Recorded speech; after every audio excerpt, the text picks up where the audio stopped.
Sergio গোর আসছেন 30 জুলাই, এবং যেহেতু বিষয় রাজনীতির অন্দরমহল, সেক্ষেত্রে আমাদের যখনই দেখেছি যুক্তরাষ্ট্রের দক্ষিণ ও মধ্য এশিয়া বিষয়ে কোনো বিশেষ দূত আসেন, তখনই রাজনীতিতে এক ধরনের ওলটপালট হয় এবং মানে বিগত ধারাবাহিকতায় আমাদের মনে হয় এক ধরনের মানে চাঞ্চল্য সৃষ্টি হয়। যে আপনি কি মনে করেন যে এই পরিস্থিতিতে এটা কোনো বিশেষ গুরুত্ব বহন করে কিনা, মানে কূটনীতির বাইরে?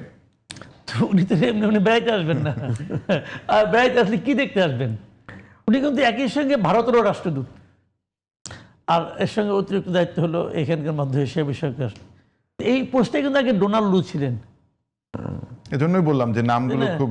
এখন ডোনাল্ড লু কি করে গেছে এটা আমরা সবাই জানি, তার কেমন ক্ষমতা সেটা আমরা জানি। এখন উনি আরো যোগ্য, আরো ক্যারিসমেটিক কিছু একটা হবেন, পলিটিক্যাল নিয়োগ মনে হয়। আমি আপনাকে একটা কথা বলি, এটা হয়তো আলটিমেটলি পরবর্তী সময়ে আপনারা দেখবেন। সেটা হলো যে এই সরকারের মধ্যে আমার বিবেচনায় খুব ভয়ঙ্কর একজন লোক আছেন, এলেন ডক্টর খলিলুর রহমান।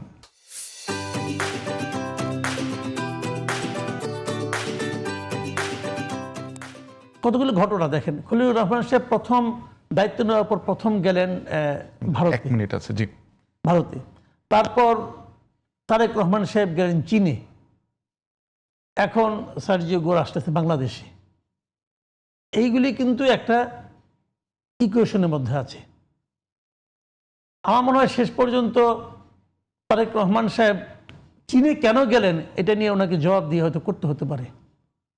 যেহেতু আপনার সময় কম, আপাতত এটুকুই বললাম। জি, মুজিবুর রহমান মঞ্জু, যদি 30 সেকেন্ডে কোনো কিছু যোগ করতে চান।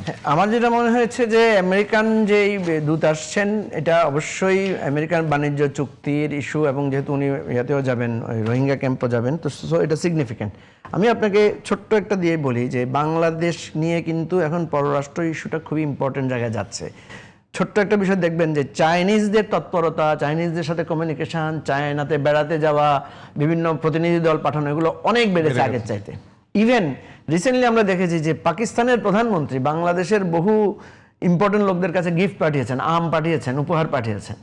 তাহলে এতে বোঝা যাচ্ছে যে একটা বলয়ের প্রভাব, চাইনিজ বলয়, আমেরিকান বলয়, পাকিস্তান বলয়, টার্কিশ বলয়, ইন্ডিয়া, এই সরকার কিন্তু একটা মানে সুবিধাজনক অবস্থানে, যেমনি সুবিধাজনক অবস্থানে যেহেতু পৌঁছেছে, আবার কিন্তু এটা ব্যালেন্স করারও একটা বিরাট ঝুঁকি এই সরকারের উপর আছে। আশা করি ওনারা সফল হতে পারবেন।